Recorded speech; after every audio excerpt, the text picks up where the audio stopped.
Good morning, everyone. Thank you for joining us.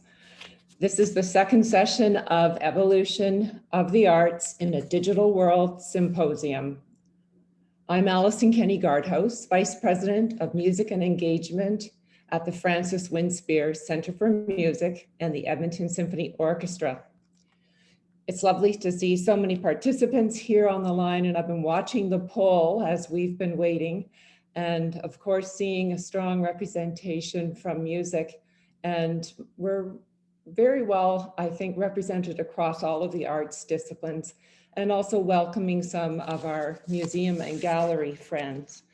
In particular, I'm noticing that we have from our museum community, friends from Arlington and from Claremont, California. No surprise, since our guest today is well known in the museum world.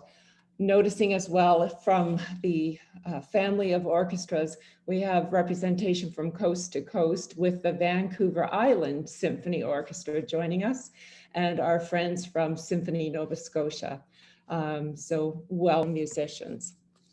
We would like to give a shout out to Canada Council of the Arts Digital Strategy Fund. This funding has made it possible to be able to offer all 8 sessions of our symposium to you at no charge, but we do ask you to consider making a donation. Our organization depends on the community now more than ever, and we are really grateful for your support. A link is on our, for the donation page is on the chat, has been sent by chat. We also would like to thank Arup for their sponsorship. So let's get started with using digital as a tool in storytelling. Our session today will address the digital ways we use storytelling. Storytelling is a fundamental aspect of any organization. We use it to tell audiences why they should visit us, why they should support us, and how to engage with us.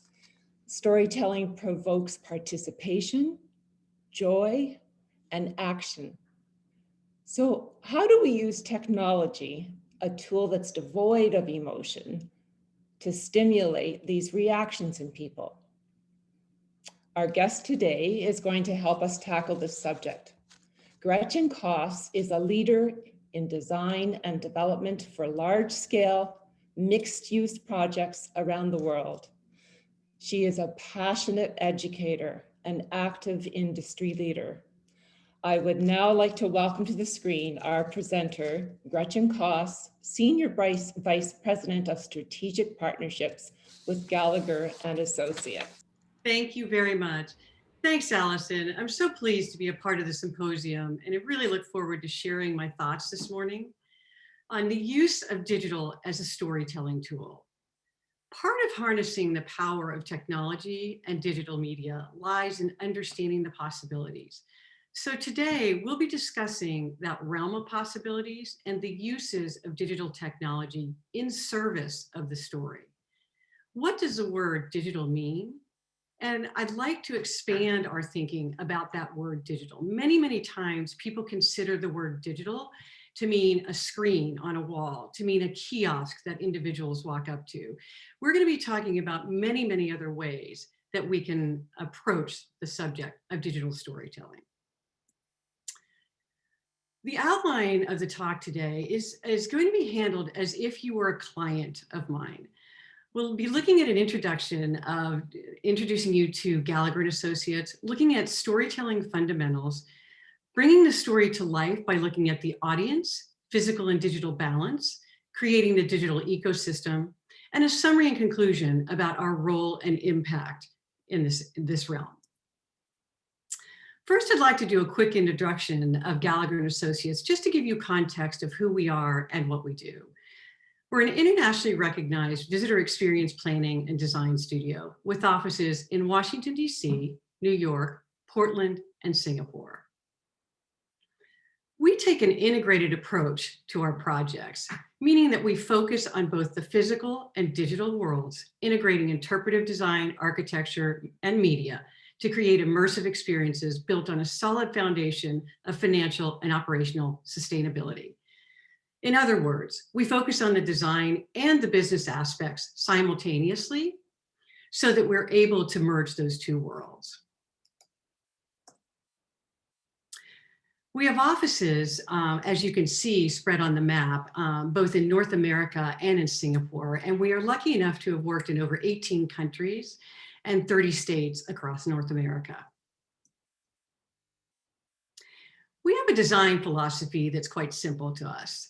Be obsessed with your audience, be in love with what you create, and be inspired by every discipline. These three ideas have endured over 20 years of history, and they guide our thinking and align our clients' goals. When we talk about being obsessed with our audience, we do our work to serve others, the people who experience what we create. User-centered design is not an afterthought for us. It's the foundation of our creativity. Being in love with what we create to us means we love innovation, we love storytelling, and we love meaningful, playful, and emotional design. We love the magic of combining digital and physical, and we're here to bring that love to our clients and audiences' projects. Last but not least, this is a very, very important aspect of what we do here today. Be inspired by every discipline. People are unpredictable. Creativity is unpredictable. Good ideas are unpredictable, and you never know where the best ones might come from. So we work in an interdisciplinary world as a general rule and keep everyone's perspective in mind as we are creating these experiences. I'd like to give you a very brief snapshot of our work, and I'm going to start with a video to activate our work for you to see.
Our projects fall into a diverse array of categories. So between music and the arts, social and cultural history,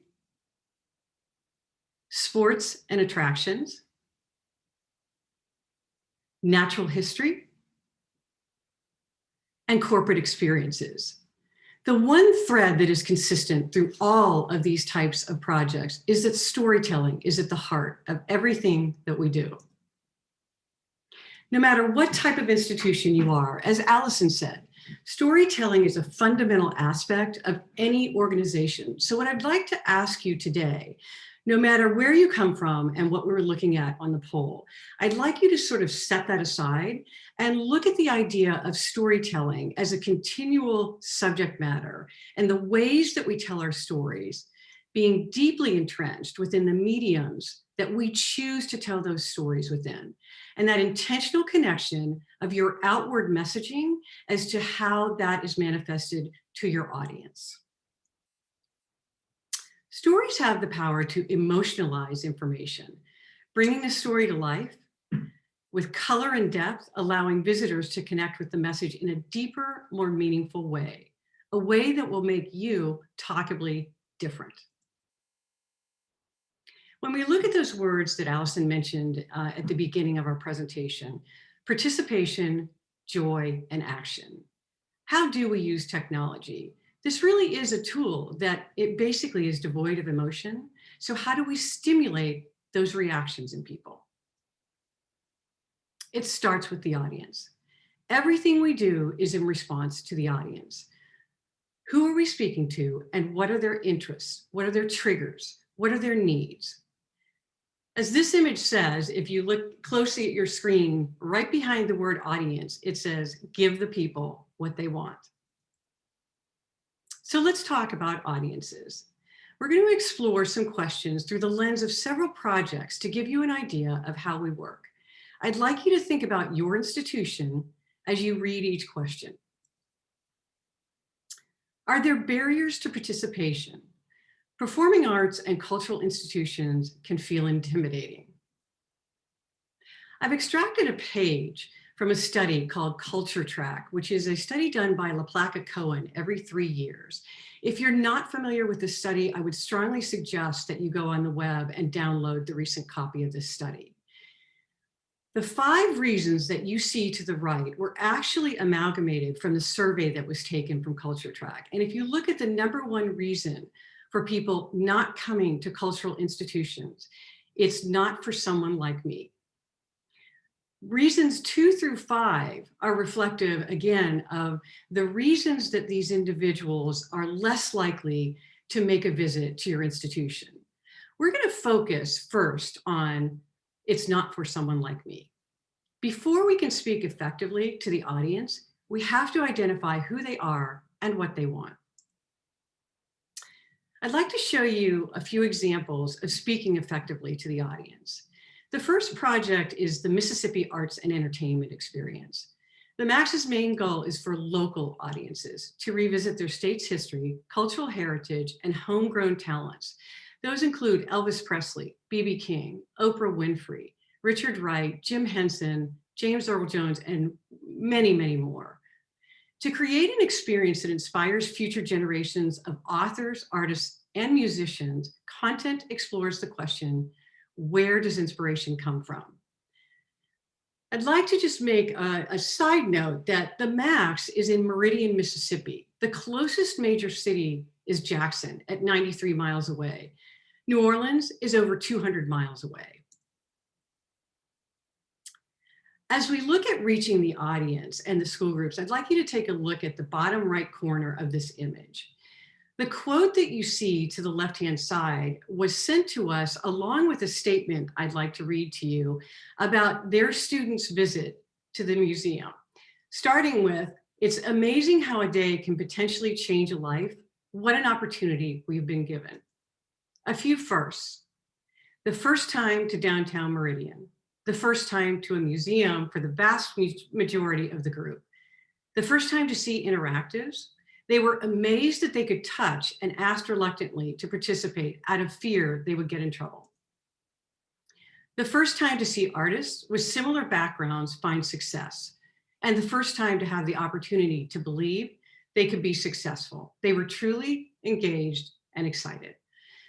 To us as designers, that is the ultimate goal, to have something like this as the outcome for those students that you see visiting the MAX. Moving to an example that we call an outdoor museum. This is a project called the Destination Crenshaw. The project is a 1.3 mile corridor of Crenshaw Boulevard in South LA. It's a public art and cultural experience celebrating a long-standing reputation of the neighborhood as a creative incubator. It will also highlight Black LA's impact on popular culture and social change. I'd like you to take a look at the site map that is up above on the left-hand corner. The idea behind some of the experience mapping that we do when we are looking at projects like this is to look at that 1.3 mile expanse that we have and look at how we will interact with the visitor both on site and off site. As you look at peeling back the layers just a bit on this, on our digital media approach, the experience strategy goes beyond the physical space and looks at the role of digital. So creating a space for conversation and creativity and connecting people and stories in the physical world. What we mean by that is saying that we'd like to leverage the power of social media to connect on-site and online experiences and invite visitors to take part in the ongoing making of Black LA history. I'd like you to focus on the fact that that statement at the end of this says ongoing history of Black LA, which means they will be helping to create content that continues to be shown on site. Looking at the center, the use of mobile technology as a connective tissue between all experiential and storytelling elements means fostering an ongoing connection with content, events, and people through content creation, playful interventions, and gaming experiences. Last but not least, the providing of off-site activities and learning resources. A rich and comprehensive website will be updated continuously to feature events, in-person storytelling meetups, and online gallery of Destination Crenshaw commissioned and visitor-created art. The idea here that I'd like to make the point about is so many times we do what's called set it and forget it, which means content is created and it remains as is into perpetuity. The idea behind this project is that it's got living content on a constant basis. We are also working very, very diligently with the Crenshaw community, the contemporary artists, the architects, and the city of LA to develop the solutions that reflect the community's history, stories, and interests. The image that you see on screen is actually one of the artists, Monica, whom we're working with at this point in time. Most of you know this, but I'd like to say that the amplifying voices and encouraging dialogue is really something cultural institutions need to become more and more involved in, especially in today's climate. Now I'd like to talk a little bit about voice. I'm going to show you some examples, and I titled this Same Song, Different Voice, Different Verse, and you'll see in a moment why I've titled it this way. All audiences do not learn in the same way and or through the same lens. The projects that you see on screen in the upper left-hand corner is the Violins of Hope, and in the lower left-hand corner, the Take a Stand Center. The example of Violins of Hope is a traveling exhibit. And this is an example of using the real thing to have the most impact to tell the story. One story is told through the instruments themselves, each with a story and a history. The master violin maker wants the violins to speak for the people who perished and those who no longer can. As you look at the bottom left-hand corner, the other story is told through actual voices of survivors with holographic 3D technology. The experience conveys the timeless urgency for the need to stand up against prejudice. The Violins of Hope collection now consists of over 60 instruments. The instruments are used in concerts and have been used in Jerusalem, Istanbul, Paris, London, Charlotte, Cleveland, and many other cities to come. At the ILMC on the bottom, the survivor that you see is actually a person who is still with us. And he is one of 13 survivors who went through a very rigorous interview process where each survivor was asked over 2,000 questions about their Holocaust experience. And they're able to be asked in real time in the audience questions that come up via keyword. This was developed in collaboration with the USC Shoah Foundation. Delivering the message is just as important as determining what those messages are. When we look at the spoken word versus classical violinist, the message of hope and a call to action are brought forward in these two examples. Mr. Weinstein rescued 26 of the violins originally from dust and despair and the tragedy of the Holocaust. He brought them back to life so they can be heard in concerts and the stories experienced in exhibits, lectures, and films. I'm going to be showing you the video at the bottom right-hand corner. The inspiring video features Chicagoan and spoken word poet Harold Green.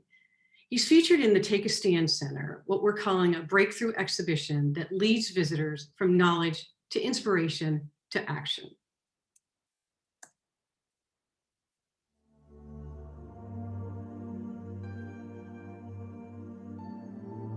How strong do you have to be a survivor, to fight on, just so others can live on through your stories, the narrator that never dies? For you listening, may you always stand out and up. Continue to educate. Never think your reach is too short. You're never too young to teach.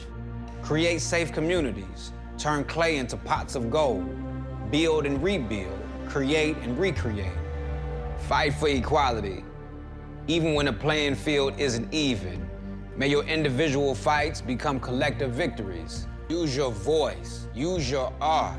Take history to heart. Take a stand for humanity. Never be silenced, be a survivor. Be an upstander, be the answer. So I'd like you to take a look at the picture of those individuals who are standing with Harold. On the right-hand side, you see actual survivors. On the left-hand side, you see our primary audience. I'd have to say that the ILMC was really brave in deciding that they would actually take this approach with us. And they've won multiple awards for the museum's bold approach to the content in reaching the audience. For us, the most important thing is that these kids are truly, truly getting the idea of the message that's meant to be put forward.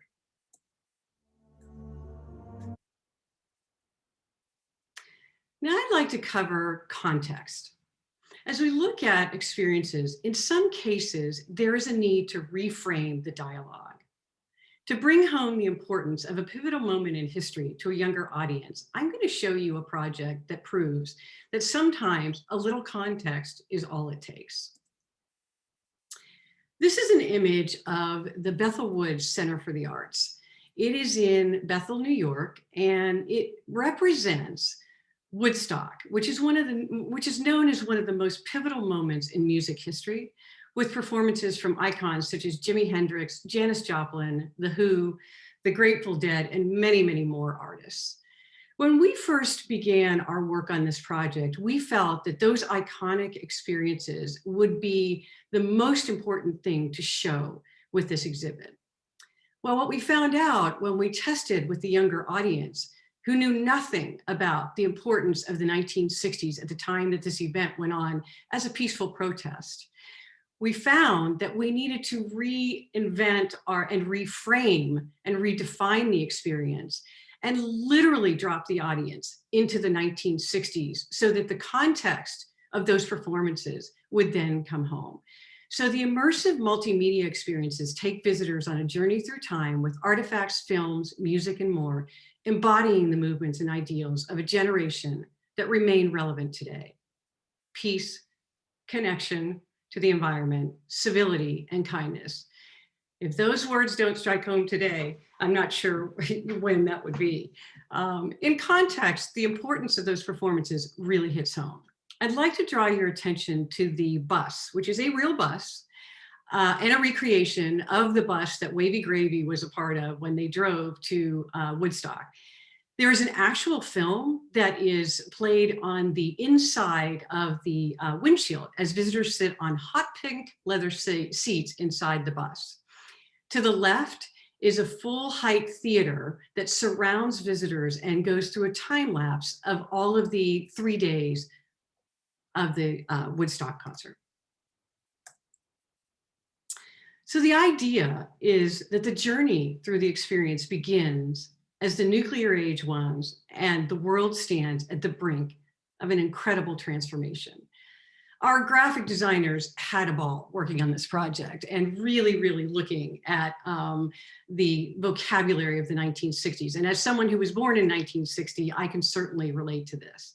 The moral of the story here is know your audience and test your assumptions. This project that we're looking at now is a new way of interpreting the Gilcrease collection, which is one of the world's largest and most comprehensive collections of art and artifacts of the American West, including an unparalleled collection of Native American art and material. We're looking at telling the American West story through the collection as we reinterpret the Gilcrease. The museum really lives at a place of crossroads, intersections, thresholds, and boundaries. Oklahoma itself is a place in between, both physically and historically, and it's a place marked with diverse perceptions of landscape, environment, and a region defined by its diversity of communities, and a place imbued with layers of conflict and healing.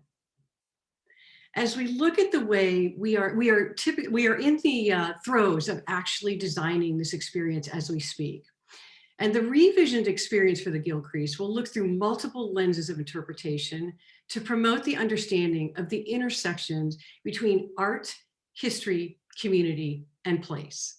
Within the galleries, if you look at the bottom 3 images, visitors can use RFID technology, which is radio frequency identification technology, to physically tap to save their favorite objects without the need for an additional screen.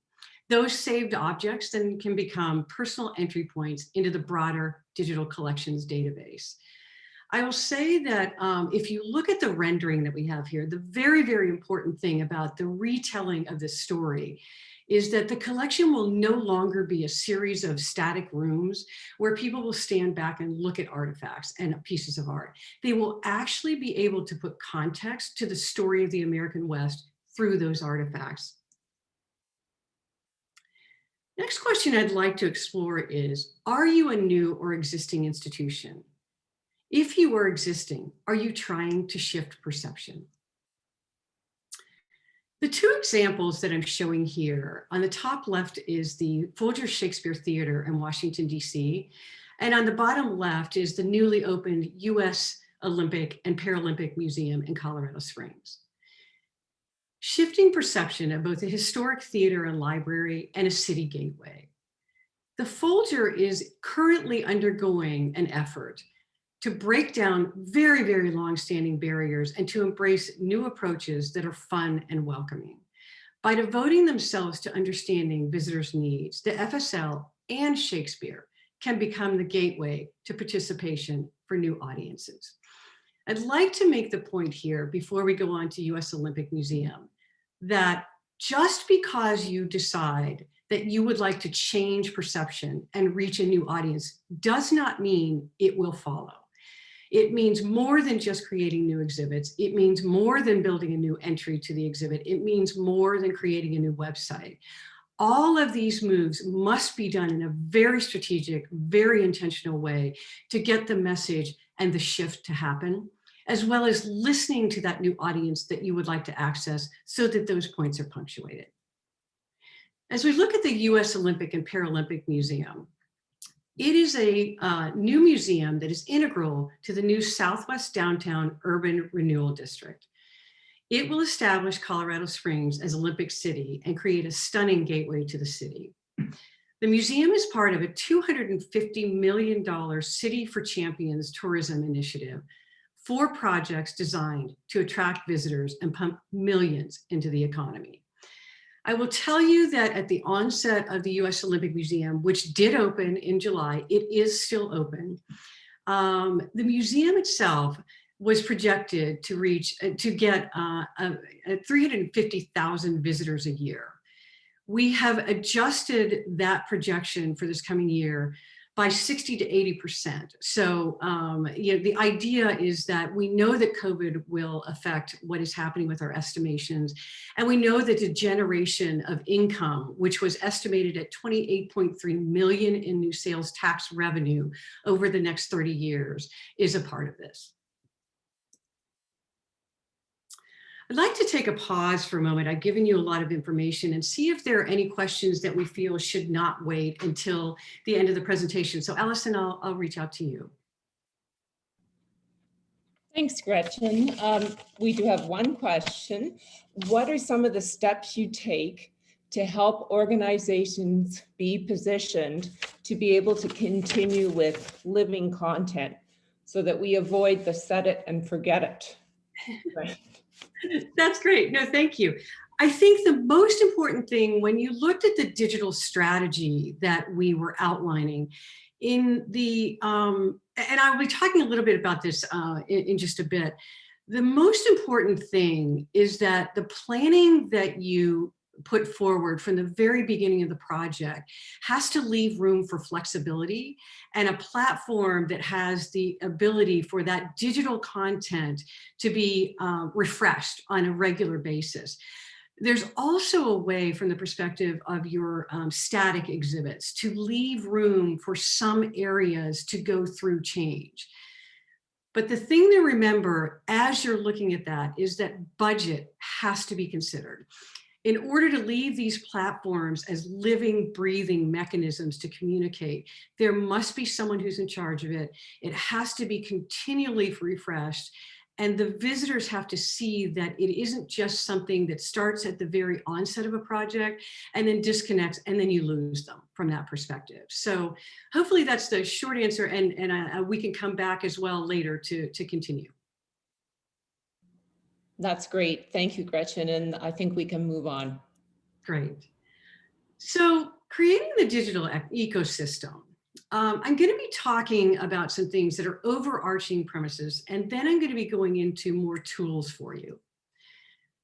As we look at the physical and digital worlds, strategy matters. So as I was just mentioning, the idea of strategy is absolutely critical.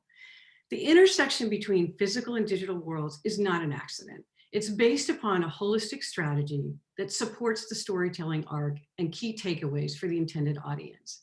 How and when to place technology in service of the story, rather than just for the sake of cutting edge technology. So when we look at the question that Allison mentioned at the very beginning of the presentation, how do we harness the power of digital media? When is a physical artifact or activity more powerful? The answer is balance. Intentional orchestration of all the elements, creating the highs and lows, looking at the idea that if everything has the same level of intensity, the digital moment loses its impact. Be grounded in the why. Be intentional. It's all too easy to be mesmerized by digital media and caught up in the technique. Be absolutely relentless about the why, and rest assured, the how will follow. I know that Allison and Tateo brought this up in their presentation last week, and I will say that if there is nothing else that you remember from this presentation, this is the most important and key point.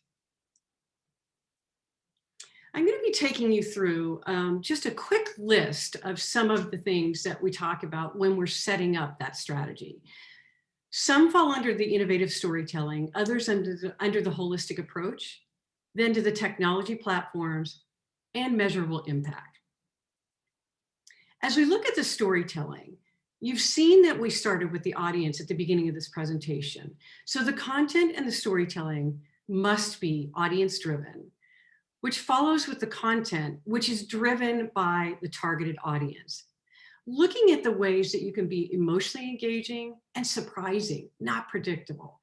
Did you know moments? It's really fabulous as we look at some of our projects to hear people as they're walking through the exhibit say, I didn't know that, or did you know that? And then when they say something like that, typically what happens is they leave you and they go somewhere else and they take the conversation outside the four walls.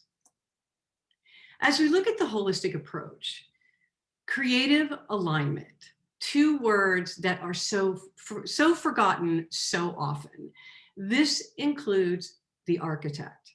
The idea that the experience unfolds within a space means that the architect and the experiential team are tied at the hip, or should be.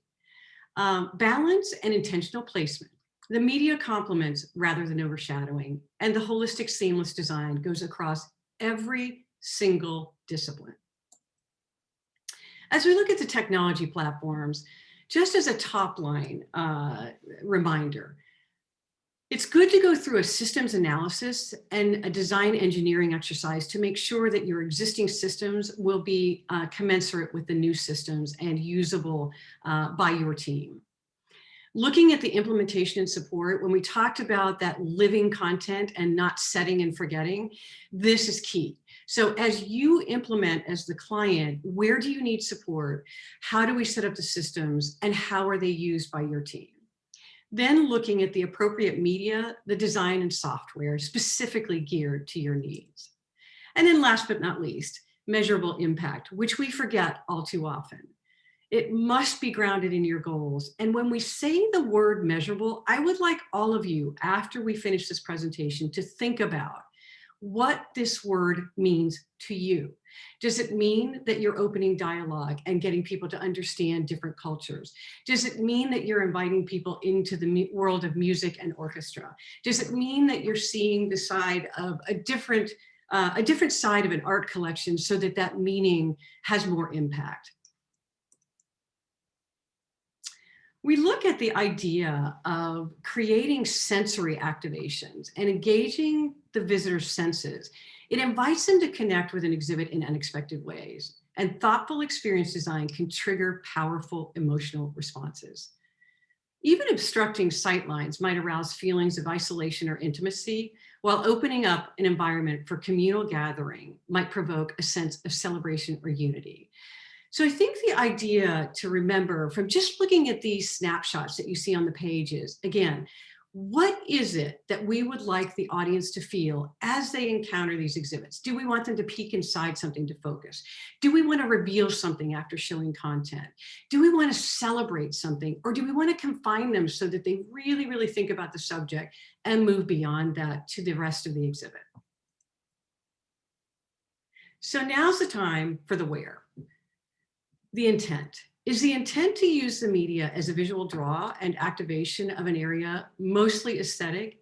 Is it an orientation element? Is it a digital storytelling and or layered information to enhance understanding and activate objects?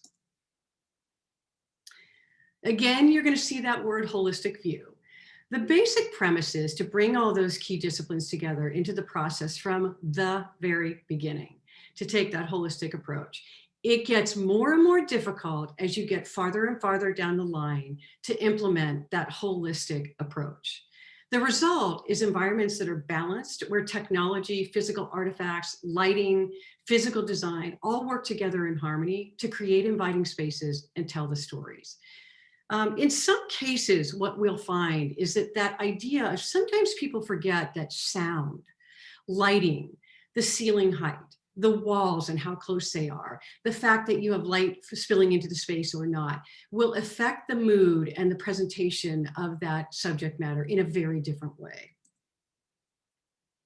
This is an example and a sample of story engagement. I don't expect you to be able to read this, but what I do expect you to be able to see are the symbols that are on this diagram that we have. The goal of this exercise is to fine-tune the experiences into their strongest implementations and form a framework for the exhibit design. So the blue MF that you see is for a media piece that is a film. The DC is a digital collection.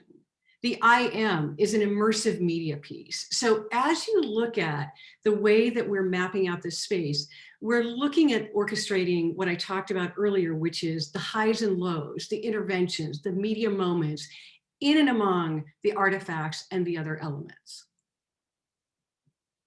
Many of you, as we looked at the poll today, will be dealing with spaces that are lobby spaces and transition spaces. i.e. that means we're not walking into an exhibit, we are not in a dedicated space, and we need to capture the visitor's attention as they're transitioning through a space. Lobbies and transition spaces demand a very different approach than dedicated spaces. We look at those questions I asked earlier of, is this a visual draw or an activation of an area, mostly aesthetic? If you look at both of the examples that I have on screen, the upper corner is the National Postal Museum in a historic lobby. The element in the forefront is an actual existing historic module that we have put media in for orientation purposes. The elements you see in the background are added to the historic lobby space, and they are actually meant only to begin to introduce the content and to move visitors through a very, very linear space. The image at the bottom is the Whitty Museum in San Antonio.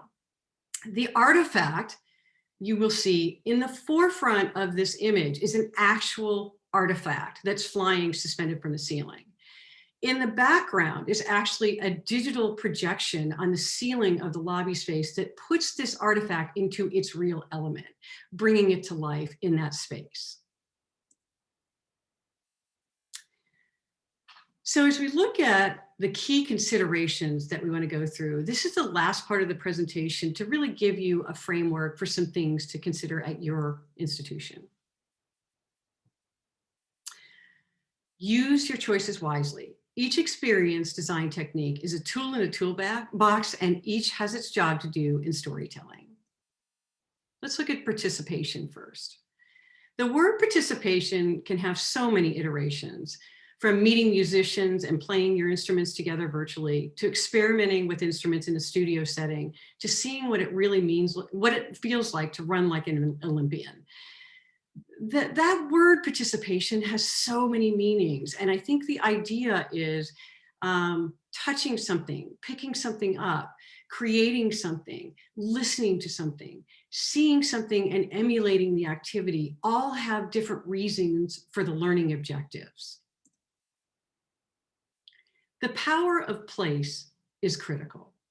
From sitting in a live performance to playing along with each other among thousands of musical artifacts, the power of place cannot and should not be replaced. How do we augment the on-site experiences, both digitally and virtually? Whether they're having an on-site experience or one from the laptops, cross-platform cohesion instigates connection for participants. I want to draw your attention to the image on the bottom right-hand corner. This is an image of the Musical Instrument Museum in Phoenix. It takes visitors on a musical journey around the globe. Now, there are thousands of instruments that are able to be used within this space. But along with those instruments, they're presented in geographic galleries that focus on 5 major world regions and actually show the instruments in context, in the culture being played, so that they bring a different meaning to the object. Looking at inquiry and imagination, meaningful storytelling is most successful when it pushes beyond the edges of expectation to the fresh and unexpected. Our work intertwines the physical and digital realms to activate the visitor's imagination and encourage conversation well beyond the visit. Making learning fun. It's really interesting because we are in such a serious profession. And the idea that people want to have fun, and they actually learn more when they're having fun. From creating a work of art with your grandmother to being a part of the art, learning should be fun, interactive, and it's not always digital. Create the magic by orchestrating the highs and lows again. As you look at the images that I have on screen here, the image to the bottom right is one of the areas within the US Olympic Museum I showed earlier. It actually lets visitors walk through a space surrounded by an environment that would be the same as the opening ceremonies for the Olympics. So you can pretend you're an Olympian walking into the stadium with your flag to represent your country. As we look at the bottom left image, that is actually what we call an interactive, where they are actually interacting together to create a work of art at the Mississippi Arts and Entertainment. This is a big one. Touchless or touchable? While the idea of a touchless surface and safety are top of mind, some activities and experiences still need to remain touchable. Don't rush to touchless. These decisions should be made carefully and in future forward fashion. As you look at the image up in the upper right-hand corner, it's from the Athlete Training Center, again at Olympic Training Center. Most things in that area were touchable in this gallery, so we needed to be creative with the cleaning options, custodial moves, and also the guest experience cleaning within those areas. Then as you look at the images to the bottom left and right, one is an augmented reality experience, bringing technology to a site that brings those stories when the device is pointed at those areas to life with the images and facts. QR codes, I think most of us are familiar with. Now we're familiar with them on menus and other things as we are in other environments. But this allows visitors to also be able to take home content with them, which is very, very important. Personalizing and creating shareable moments, those are really critical for cultural institutions to amplify the message through personalization, including opportunities for direct dialogue with visitors. The image that you see on the bottom left, the three images, are from the College Football Hall of Fame and an RFID tag that each visitor has that they register for when they come in. When they come in, they tell you what college they went to, who their favorite players were, and a set of information that will then be placed onto their RFID card for when they go through the exhibit. So the exhibit, or the image you see to your bottom right, the woman who is standing at the interactive obviously went to Penn State. They're pulling up all of the information that comes from her college, all of her favorite players, and it will follow her through the exhibit to amalgamate information specifically designed to her interests. As you look at the lobby image, all of the helmets that are on the wall that are actually a work of art, when you put in the school that you have as your primary school you'd like to follow, the helmet from that school lights up on that board, and you can see from the actual piece how many individuals are in the exhibit who are from your school, and you can communicate with them. Looking at staying connected, the idea is to stay with visitors before, during, and after the visit. So when we use the web and mobile platforms, they allow us to translate the exhibit content online, making it accessible to extended audiences and broadening the inclusivity. The image that you see at the top center is actually an image that we use to start to get an idea for a core experience, which is on-site, and a virtual museum that is connected to that. That allows you to look at not creating a website, but creating a virtual site that dives deeper into content, into partnerships, into gaming, into collections of information that visitors can then go back to. As you look at the bottom, the images to the left, right, center, and right are a visitor inside the space interacting with an interactive. In the center, keeping that information on the phone, and on the right-hand side at home, being able to take that same content and revisit and re-engage with you. We're looking at the benefits right now of RFID being used in guest tracking, control, and tracing. As we move into this year with COVID, we're looking at the idea that the benefits of RFID far outweigh the costs of it. The idea is not only to customize the experience, but we can also track how many visitors are in a space. We can look at how many visitors are using each interactive per day and which ones are resonating, which ones are not. We can look at the idea that control points and docents who stop visitors and look at how many people are coming in and out of a space are controlled. And then we can look at contact tracing afterwards if we find that a visitor has been found positive. So I'd like to stop and go through a summary of where do we go from here? The idea for us at this point in time is strategize. Don't lead with a knee-jerk reaction. Consider how technology works in service rather than in front of the story. Who is your current audience and who do you want to reach? And know that the arts have the ability to bring our cities, our economies, and our people back. Excuse me.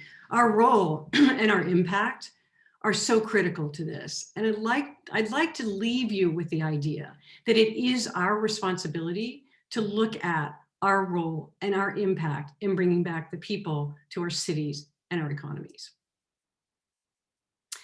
One of the interesting things for me is that I really believe that for the first time, COVID has brought a spotlight to the arts as a vital driver to the economy globally.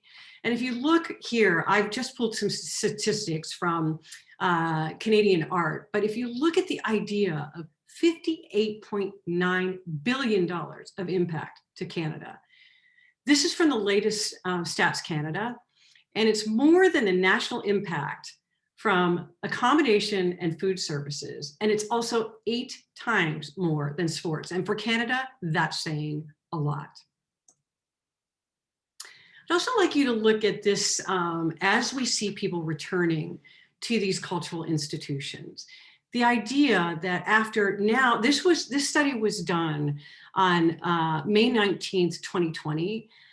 So as you know, it's been quite some time since then, but I'd like to draw your attention to the statistics. And for most of you, looking about to the center of this, at 29% of the individuals were saying that after weeks of quarantine, what were they eager to go back to? Take a look at what's at the top of the list. And then as you go down incrementally, where the emphasis is. It is our job to change that emphasis and to look at the ways we can engage our audiences and look at the idea that if 69% of these people had done little to no planning for future arts and cultural experiences, what does that mean to us? My feeling is that it goes back to the statement that I made earlier, and that is most of the respondents felt these places were not something for them. They didn't see themselves in it. They couldn't feel that it was something they were comfortable in. Let's see if we can take a look at how we can change that perspective.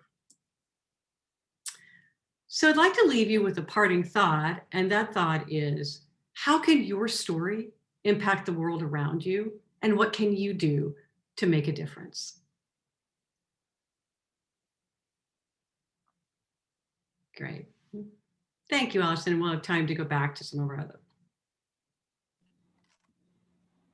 Thank you, Gretchen. Are we at the point where you would be ready to take some questions? We absolutely are. I'm going to stop sharing so I can actually see faces, if in fact cameras are on. Okay. I'll turn my camera on even. One question that has come in was, how does one adapt a holistic approach in the COVID paradigm? And I think you spoke to that somewhat about touchless and touch, but I wonder if you have some thoughts to share on that. Absolutely. I'm going to have to answer this in somewhat of a blind perspective, not knowing what type of institution you are, but I would say this. Irregardless of what kind of institution you are, the idea of strategic planning is where this all begins. So as you looked at those diagrams that I showed previously, and you look at the idea that we're trying to map out the messaging and the key takeaways by looking at the idea that we have a certain space, right? As we look at those media moments that are a part of that, we're looking at the idea that the space is sort of your playground, right? You're looking at the idea that these messages are mapped out within that space. Some are filmic, some are personal device, and some are touchless. And I'm going to focus on the media right now. When you use the element of film, most of the time we use an orientation theater as the way of bringing the visitor to a full understanding of what our subject is and leading them into the exhibit in a way where they have some context. Then the mini theaters are used to bring the voice to the exhibit. As you look at those ideas of personalization, what I'd ask you to do is to look at your content and lean on the fact that in some cases, personalizing does not make sense for you, right? The idea that giving a sense of bringing, for instance, I would say for Crenshaw, the idea that you have an entire neighborhood and you have an outdoor exhibit. What is the overarching story? If I want to dig farther and learn who the artists are, I'll take the prerogative to do so.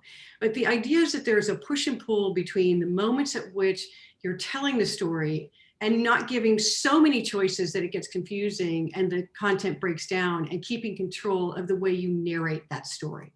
Okay. I see a question from Evelyn, and she was just asking about the survey that, or the information about the actual financial impact of the cultural industries. She was asking, do you know if that number included sports revenue as well? Well, actually, from what I can tell, they were saying that it did not include sports. It was specifically cultural. So from the number that we pulled, and I believe that Anne-Marie, you also had been looking at those numbers and found that did not include the sports. It was specifically cultural. Yes, I agree with that. Yeah. I might jump in here, Gretchen, if you don't mind. There's a question. Could you refer back and at the beginning of the presentation, there was a study that you discussed. What was the name of the study? Absolutely. So the study I showed in two places. The first study was from Culture Track 17. That is done by a company called LaPlaca Cohen. It's spelled L-A, capital P-L-A-C-A. And when we send the presentation, we'll make sure you have that. That was from Culture Track 17. It's done every 3 years. The last page that I showed you in the summary is from Culture Track 2020, and they are both downloadable from the site from LaPlaca Cohen. This 2020 study was done specifically for COVID-related response. Terrific. Gretchen, my ears perked up when you used when you referred to the things that create surprise and that are not predictable. And that whole thing of some overhearing conversations about, I didn't know that. And the idea that gets something animated inside of a person to carry on the conversation outside the four walls of wherever they're leaving. How do you guide that process to finding what's surprising or unpredictable?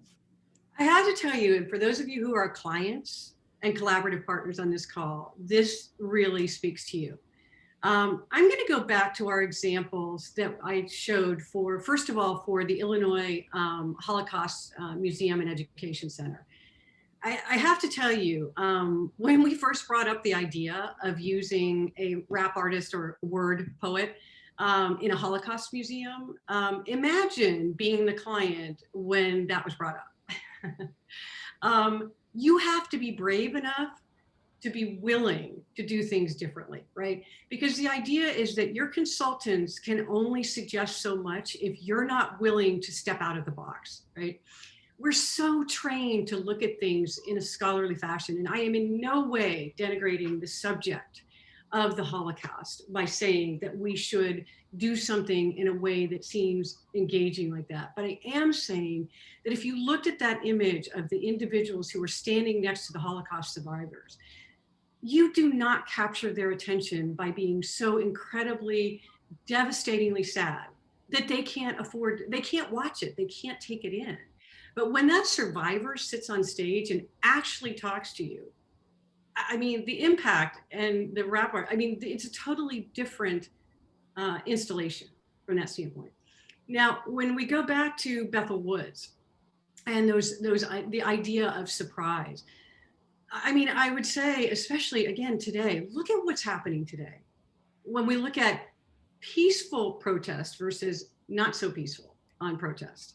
And I, by the way, live in Washington, D.C., so I'm in the epicenter of non-peaceful protests. Yes. I would say that when you look at music as an avenue to talk about those kinds of things, that's surprising. It's a different entry point, and it stays with the audience as opposed to just being another Jimi Hendrix performance. I'm not saying it wasn't an important performance, but it's certainly a lot more important when you figure out why it happened and that all those people got together and it was completely and utterly peaceful in 3 days of rain for a concert on that. Okay. We have a question from Melissa and seconded by Chinoa. How would you recommend a way forward for those individuals who have no or very little physical space? How would you recommend moving forward in only a digital space? Yeah, you are the perfect poster children for those going beyond the four walls, those mechanisms that we brought up on screen, right? So the idea of having a virtual space, the idea of in your physical space. Now, I will tell you that, let's go back to the violins of hope for a second. The Violins of Hope is a traveling exhibit that is extremely small in its footprint, right? Most traveling exhibits are between 1,100 to 2,000 square feet, right? Small. So the idea is that if you look at the way that we took the performance, the instruments come out of the case, they go into a performance, they're played, and they go back into the cases with their stories, right? The websites and the amalgamation of the story. And I can't tell you, if you go online and you look at the quotes that have come up from families of survivors, from individuals who have heard the concerts, I was in tears reading some of the things from that. So the idea is that use the physical space to start the conversation, right? But assume that people may not come to your site, right? So you have to take the message out to that virtual site and use that as a place where you can layer the information, and then give me the choices of how I want to have a dialogue with you, and if I want to come to the site. And if you have programming that gets me interested, then I'm more apt to make a trip to your site. Secondarily, there's something I didn't have enough time to show. There's so many things we can talk about. Pop-up exhibits, right? Mobile exhibits. Take it to the people. Bring it out to the neighborhoods, put it in a truck, put it in a van, put a performance out in the street. You've seen in New York, all of these performances going to the street, right? So there's the idea that you have the ability to go to the audience, to create the audience, to bring them back to you, right? So those are just some of the things. And I would be happy to help with any more after the talk. We did have some experiences ourselves this summer with taking our musicians out all around the Edmonton Symphony. They turned up in all sorts of places. So, and absolutely built community that way. So that's a familiar thought. I wanted to say something about that I think is important, especially because over 50% of the people on this call are from music and performing arts. We were talking to one of our clients in Las Vegas, and he was on a panel, and someone said to him, do you think that virtual performances are somehow going to start to outweigh real performances in real performing arts halls? And I loved his answer. He said, I know I'm not going to be popular when I say this, but no. He said, there is not a chance that the actual performances will ever go away, because people are dying to get back into those spaces where the sound is perfect, the space is perfect, the lighting is perfect, and I'm actually with people. I'm actually sitting shoulder to shoulder, and maybe 6 feet apart for a while from other individuals. It's the same kind of thing when people say to us, I actually was speaking in Budapest, and I had a client who said to me, do you think that physical artifacts are going to start to become a thing of the past? And I mean, I was sort of stunned when I got the question, because I mean, it never came to mind. And the idea is that people will never stop wanting to see and feel the real thing. So digital media is never meant to replace these things. It's always meant to amplify them, right? And when and if you forget that, that is when it fails, in my mind. So I think you make yourself popular with a lot of this group with that answer, because we are all dying for the live aspect of the work to be returning. And I suspect that what will change is that there's more of a marriage of digital with live.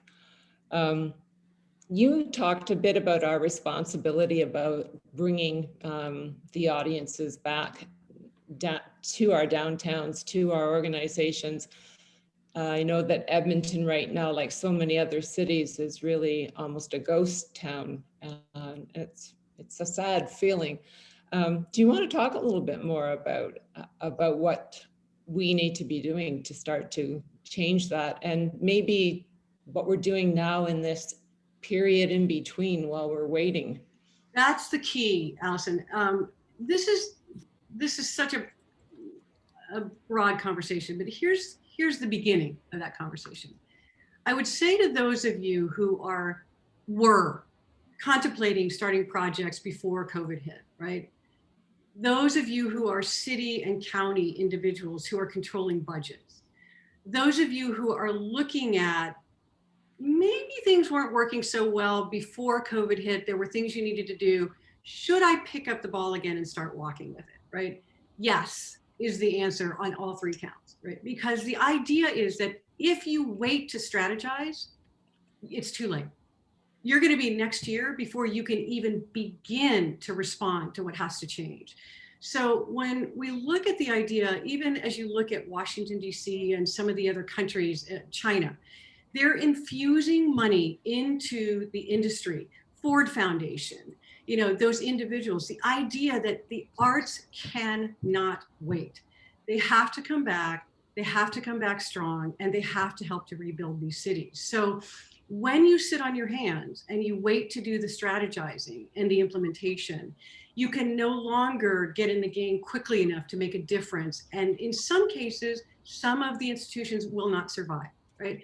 So your job right now is to survive, to strategize, and to thrive after. And that's the bottom line from it. And for the cities, be vocal in your cities. Talk to the leaders of your cities. I mean, I was just involved, I've been involved for 10 years with an effort to bring the National Women's Museum to Washington, D.C.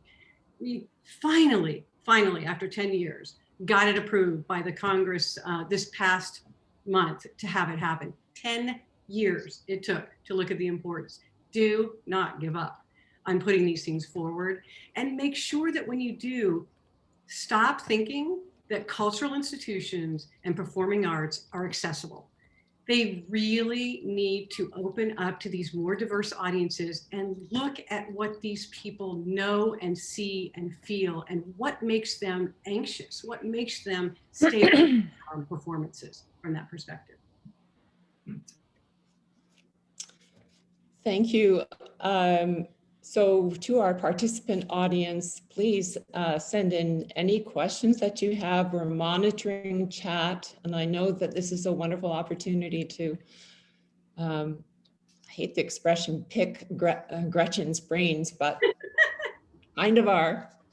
Allison, yeah, I was going to jump in for Gretchen. I know somebody did ask about the Hope exhibit and they were looking for the link. That will be in your presentation when we send it out, the link to the Hope. Yeah, just wanted to confirm that for everybody. Thanks. I also did have a question for you, Gretchen. What is one tip that you could give to small organizations with small budgets that might make the biggest impact today?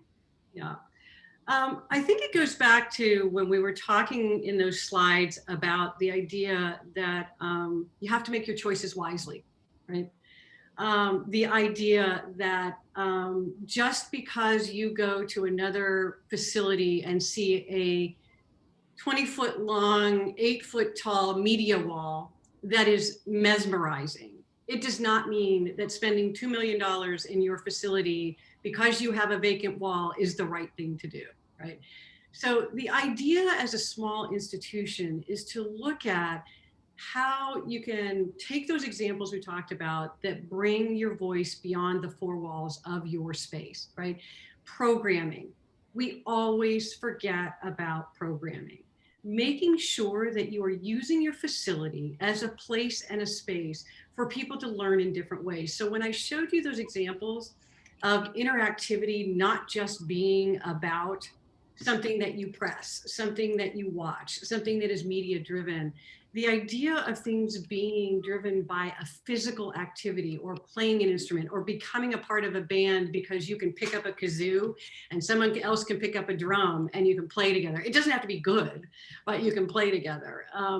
So I think the idea is fusing your educational messages and your takeaways, looking at those strategies that I outlined that look at mapping your space, because the smaller your space is, the more important every decision is. Then when you look at your budget, as you spend your dollars, take a look at what you believe your return on that investment will be. And I am not saying dollars, I am saying impact, right? So when you looked at that one column where I talked about measurable impact, look at what it means to you to have impact. And if in fact that digital tool will help you to do that, then it becomes a part of the program. One of the things that we say to even our largest clients is, if you are an institution that has a collection, right? story comes first. Okay, audience, key takeaways, storyline, right? If anything that you do does not support the takeaways in the storyline, it doesn't happen, right? So everything gets tested against the audience, the key takeaways, and where you're going from the perspective of the experience. And that way, in those smaller spaces, you have the ability to say, if I were only to tell you 3 things in this space, these are the things that need to capture your attention, and here are the ways that I need to tell those things. If you're looking at that virtual realm, it may be that you decide, and some of our clients are doing this, you want to spend the dollars you have on a virtual experience, raise money, and come back to the physical experience, right? So remember one thing when you do that, you're going to set expectations. If those expectations fall short when I go to your physical site, you fail, right? So you have to split that money so that you don't get me all excited about something new that's happening and I go on site and there's a total disconnect, right? So that physical digital, that's where they tie at the hip. Thanks, Gretchen. I think we have time for just one more question. You did speak to this a little bit, but I think it's a little bit more specific. Are touch exhibits going to disappear in the near future because of COVID? And what additional considerations should we be taking for that, to consider about that? Yeah, this is the world according to Gretchen and Gallagher. But I will tell you this, I feel the same way about that as I do about artifacts disappearing or performances. I will tell you that 95% of our clients, when COVID hit, picked up the phone or got on email and went, oh my God, we have to shut the doors, we have to close everything. And then they started cleaning things incorrectly and things changed. Then they started making moves. And then, in some cases, like the Max, I'll give you, I love this client, they're so fabulous. They sent us this 5-page document that said, okay, we've decided that all these things are going touchless and that we have to change all these things. And here's why. And so can you tell us how much it would cost? And the team got it and went, okay, time out. I mean, it's lovely that you're thinking of this. Good for you because you're thinking ahead. What you're not doing is thinking ahead of thinking ahead, right? So let's just suspend for a second the fact that COVID is happening, right? Now let's think about a year from now, after you've made all these moves, have you just completely desecrated and demolished the experience? And now all of a sudden, nothing's working. You spent all this money and now everything is falling apart in terms of the way things are being done. So can you stop for a second? We're going to take your 5-page list and we're actually going to do a revisioning exercise and come back to you with that mapping exercise I showed you and say, we are changing this one because, we are not changing this one because. We are putting a wall here for a temporary purpose. We will take it down later. We are putting cleaning stations in front of these. We are making this a beacon. So what we're doing is saying, okay, we hear you, we get it, got it. Please don't make a move and spend any money until we decide why we're making the move, what it means later on, and how we can continue into the future to spend your money in the highest and best use of those funds. Thank you, Gretchen. You have really opened our minds and I think also inspired us. I'm hearing resonating in my mind your call to action that the arts cannot wait, that they have to come back strong. And it's a validating and reassuring thing to hear you saying that we should be using this time to be strategizing.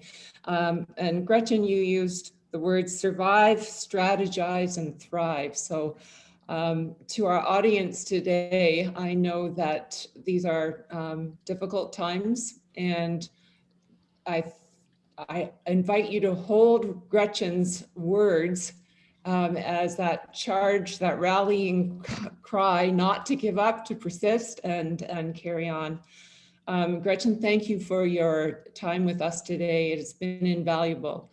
And we will be providing a recording of the session, and there will be a link for you to be able to get the handouts from this.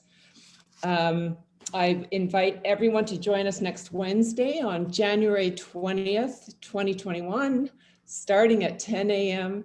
with our next symposium session. It's Playful Interactives, and it's presented by Evelyn Delgado, a children's museum consultant. And those of us that are in Alberta have had the pleasure of experiencing many of Evelyn's different activations.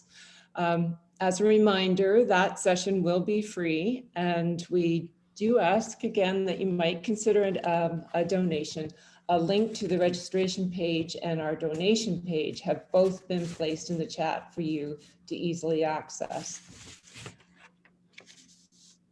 When you logged out, you will receive an email, including a brief evaluation survey. Please provide your feedback for us so that we can continue to ensure that we can meet your needs throughout all of our Evolution of the Arts in a Digital World symposium session.